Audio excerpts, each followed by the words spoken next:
Desain dan Teknologi Pembelajaran. Perkenalkan, nama saya Agustina Nenggolan, NPM 21052 11001, Prodi Pendidikan Agama Kristen dari semester 5. Latar belakang, abad ke-21 ditandai dengan pesatnya perkembangan ilmu pengetahuan dan teknologi, serta globalisasi yang mempengaruhi seluruh kegiatan manusia, termasuk dalam dunia pendidikan yang disebut dengan pendidikan abad 21. Pendidikan nasional abad 21 bertujuan untuk mengembangkan kemampuan membentuk watak serta peradaban, membangun kemampuan belajar individu, dan mendukung perkembangan mereka menjadi pembelajar sepanjang hayat, aktif, pembelajar yang mandiri, dan memiliki keterampilan. Oleh karena itu, pembelajar dan pembelajaran di abad ke-21 sangatlah relevan dan penting untuk dilakukan. Kemudian rumusan masalah. Rumusan masalah terdiri dari dua bagian. Yang pertama, bagaimana perkembangan teknologi dan informasi mempengaruhi metode pembelajaran di abad ke-21.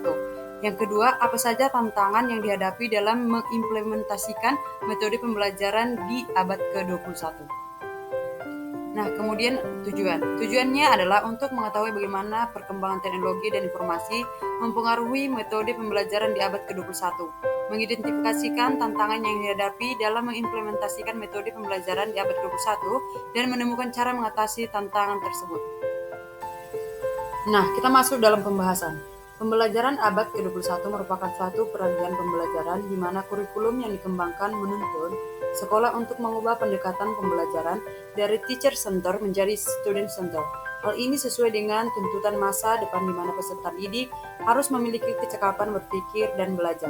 Ini bertujuan untuk membekali siswa dengan kemampuan-kemampuan dasar yang diperlakukan dan dapat digunakan untuk menghadapi tuntutan kualifikasi atau SDM, sumber daya manusia yang tinggi seperti yang terjadi di era pada saat ini.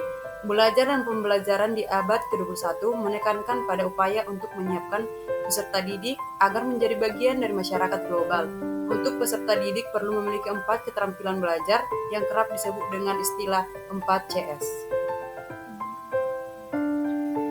Nah, keempat keterampilan atau 4CS tersebut, yang pertama, kemampuan berpikir kritis atau critical thinking, yang kedua, keterampilan berkomunikasi atau communication, yang ketiga itu kemampuan berkolaborasi, yang keempat adalah kreativitas. Baiklah, yang pertama yaitu kemampuan berpikir kritis.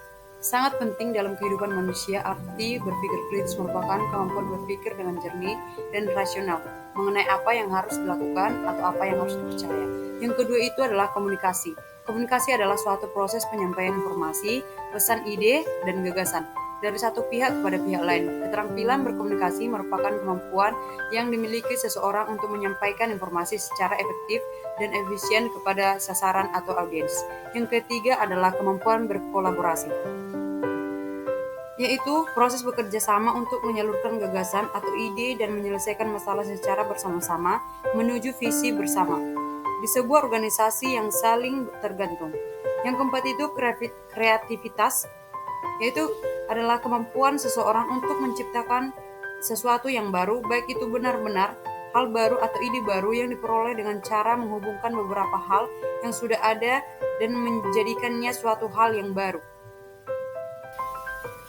Dari materi yang telah kita bahas, dapat kita simpulkan bahwa dalam era digital seperti sekarang, metode pembelajaran di abad ke-21 harus mengalami perubahan agar dapat mengikuti perkembangan zaman.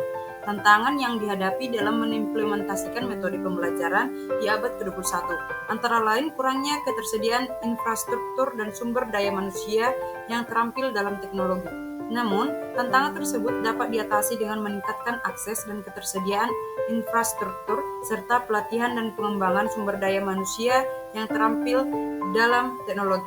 Dengan demikian, pembelajaran di abad ke-21 dapat diimplementasikan dengan baik dan memberikan manfaat yang besar bagi para pelajar. Cukup sekian materi yang saya bahas, saya ucapkan terima kasih. Cukup sekian materi yang saya bahas, saya ucapkan terima kasih.